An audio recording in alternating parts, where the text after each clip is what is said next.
विधान परिषदेतील शिवसेनेच्या ज्येष्ठ मंत्र्यांना आज पहिला धक्का मिळालेला आहे। परिवहन मंत्री दिवाकर रावतेंना गटनेते पदावरून डच्चू मिळणार आहे। शिवसेनेच्या विधान परिषद गटनेतेपदी अनिल परब यांची वर्णी लागण्याची माहिती सूत्रांनी दिली आहे। आज होणाऱ्या महत्त्वाच्या बैठकीत याची घोषणा होण्याचीही शक्यता आहे। तर विधान परिषदेच्या शिवसेना गटनेतेपदी गेल्या काही काळापासून दिवाकर रावते होते, मात्र मंत्रिमंडळात असल्याने त्यांना शिवसेनेची भूमिका नीट मांडता येत नव्हती।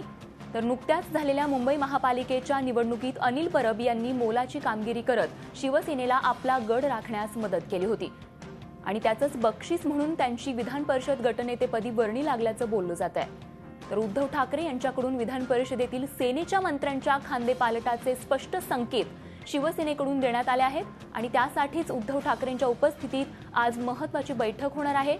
तर शिवसेनेची ही बैठक अनेक बदलांची नांदी असल्याची चर्चाही राजकीय वर्तुळात रंगू लागली आहे। झी 24 तास रहा एक पाऊल पुढे।